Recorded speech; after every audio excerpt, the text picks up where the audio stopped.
I'm not gonna lie to you, this video is a somewhat lame attempt to replace the video that was supposed to be coming out, but that was delayed by the manufacturer. But since I committed myself to make a video before the end of the month for today's sponsor, Storyblocks, the show must go on, and so I've contrived this frequently asked questions video as a replacement. I hope you enjoyed that bit of oversharing. Let's get undone. Gerald Undone. He's crazy. What's happening, everybody? I'm Gerald Undone, and this is what happens when my Discord server tried to decide on an intro. So I spent the last few hours scrolling through thousands of comments looking for the most common questions to answer in this video. I'll warn you right now, some of the questions are silly, but I didn't ask them, you did. That being said, I am overall quite impressed by how kind, clever, and engaging you all are in the comments. I'm truly lucky to have such a fantastic audience. Now, let's get into those questions. First up, and something that you would have just noticed, is an edit in this video, sort of a jump cut. Because the first question is, how much do you edit your videos? And a lot of people are saying that they often seem like one impossible take. And that's by design. I do edit the videos. Sometimes I can actually go quite long without messing anything up, but inevitably something goes wrong. And usually I just cover it up with B-roll or a product shot or something to try and make it flow better. I have another video where I talk about how you can make the audio blend well, so as long as you cover up the jump, it seems like, one thought out sentence. This is also helped quite a bit by the second question, which is, what is that thing on the end of your lens? Or do you use a teleprompter? Two separate questions I get asked a lot. Because yes, that thing on the end of my lens is a teleprompter. It is a Padcaster Parrot, and it comes with this little remote, and you can use it to, play and pause. It's not the greatest as far as remotes, because like some people like to use foot pedals and different things like that, and often I keep it here, so sometimes you'll see me like reaching down into my crotch during the bloopers. That's all I'm doing, is I'm going back up in the teleprompter even though it looks inappropriate. So that's another question I get asked a lot in the blooper questions, like why do you keep reaching down after you mess up? I'm going back up in the teleprompter. Next question, are you in a garage or a basement? I think that's because of the industrial look here. No, this is actually, all my sets, including this one and the previous ones, were always sort of in like a living room of an apartment.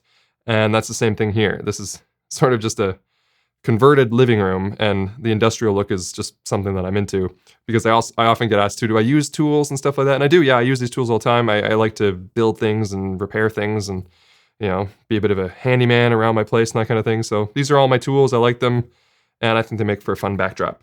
Another question I get asked a lot is, what's with my intro and why do I call myself crazy? So the real story here is that intro is from a long time ago, from I guess like 5 years ago now, when I used to make really wacky, absurdist comedic content. And I always kind of liked that jingle. I thought it was kind of silly and funny. And so I kept it. And now it doesn't really make a lot of sense, but I guess it still kind of makes sense because you could argue that you'd have to be crazy in order to make these kinds of nerdy deep dives and stuff like that. But mainly I just keep it for the jingle because I think it's silly and it sounds fun and it's catchy. But I do get some flack in it for the comments. I know that the majority of Undone fans out there like the intro, but there are a handful that don't. So to all the other comments, they're like, change your intro. You should change your intro. I'm not changing my intro. Nothing you can do about it. Not changing it. What microphone do you use? So this is a Sennheiser MKH50. It's somewhat recent to the channel, like only a few months ago. Before that, I used to use an Octava MK12. Still love that microphone. And then before that, I was using that Samson CO2. There's a big step up to go up to this mic, the Sennheiser. I think that it's worth it, but I think that if you're on a tighter budget, that Octava is a great option.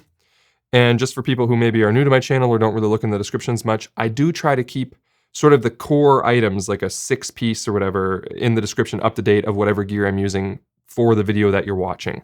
So if you went in there, it probably says microphone, and if you clicked on it, it would show this link. I also have a kit page, but if you want something a little quick and easy, I try to keep those camera, lens, microphone, those links up to date all the time. Silly question, are you Chris Pratt? You would be surprised at how many comments are talking about Guardians of the Galaxy or comparing Chris Pratt or saying I look like Chris Pratt. I mean, everybody always tells you look like somebody, but most of the time they're, just, you look like my cousin or whatever. But this one comes up a lot. No, I am not Chris Pratt, nor did I star in Guardians of the Galaxy, but I'm flattered. Next question, what sound blankets do you use? This one came up a lot after I did the sort of studio tour of this place, so I can sort of wheel one over here. I thought I did like a little construction of these, maybe it was on social. So these are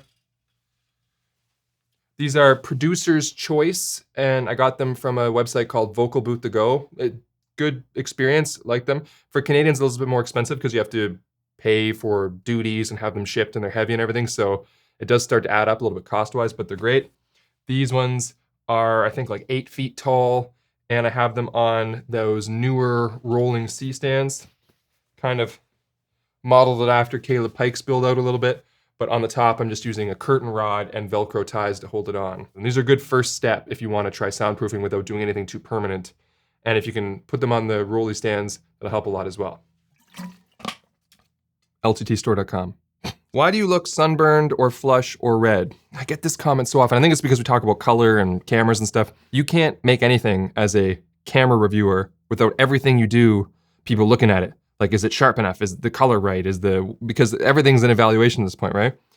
However, my redness or pinkness is not an evaluation. I am just a very pinky red person. I think my skin is essentially translucent. You can see the blue in my veins all the time. Anyway, on my knuckles and my face, anywhere where there's blood moving around, I look very red and pink. There's nothing I can do about it. But don't let it make you think, oh, that camera's coming in too pink. I just am pink. That's the way that goes. That's why I normally hold up like a color chart or shoot other people to show you. What LUT are you using? Will you share your LUT? And there's also a few questions about Leeming LUT, because I used to talk about Leeming LUT a lot. So I'm not really using Leeming LUT anymore, not because there's anything wrong with it, but because I'm basically just using the same gamma and gamut on everything, so I'm not, matching cameras as much. But the LUT that I'm using now is based a little bit on the curve that Paul Leeming uses in his LUTs. I'm shooting S-Log3 S-Gamut 3 Cine, and I have I tweaked the color a little bit, and added a little bit of purple in some of the shadows to give the wood the way that it looks, and looks good with products and that kind of thing. So it's an S-Log3 transform that I've converted to look a little bit like Paul Leeming's curve, but then with my own color and a few other, and added a lot more contrast than what you normally find in a LUT. So yes, I can share it. I'll just put it there. I'll put it in the description for free. Just download it, do whatever you want with it. It's for S-Log3 S-Gamut 3 Cine. I'll let you know though that it's designed for overexposure, probably about like 1.5 stops or so overexposed, which works well in this setting. And I normally have controlled lighting, so you might not work for you. And it does have, a lot more contrast and a lot more little purple going on there. But if you want to give it a try, go ahead. Tag me in something if you did something with it. But yeah, you can have that. No big deal. Okay, teeth. All right, first off, there's a common thread here that I want to address.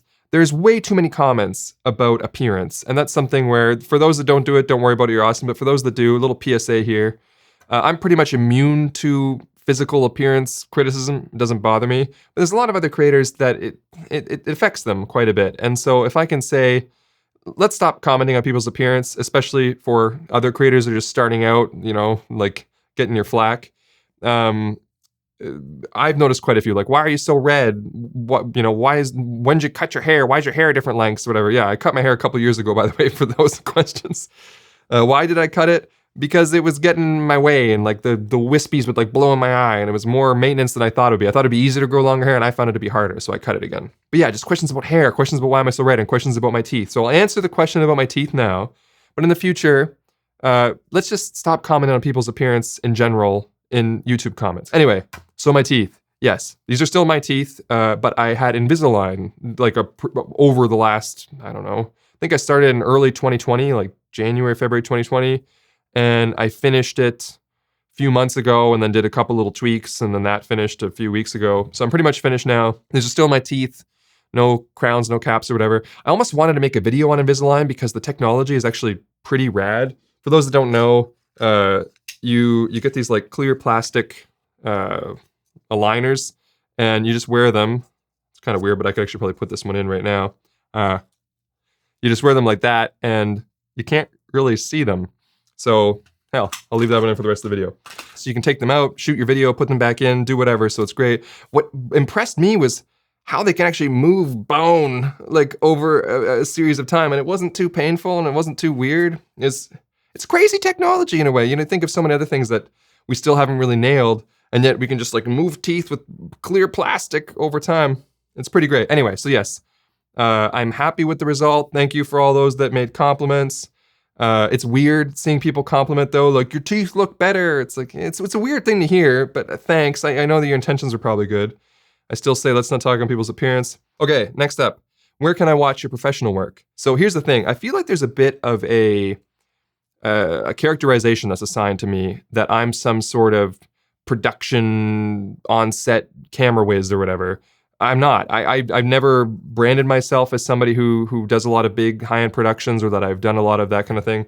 My professional work with video has mostly been, smaller scale client work, corporate videos, promotional videos, that kind of thing. And I don't share it because it's lame, Like I was never really into it or that inspired by it or liked it that much. I really liked playing with cameras a lot more than I liked shooting, corporate videos with them. And if you've ever shot corporate videos, I mean, some people are great at them and they love them, and those are the people you want shooting corporate videos. But for anybody else who doesn't love it, you get it. But I've never worked on big sets. I don't do huge productions.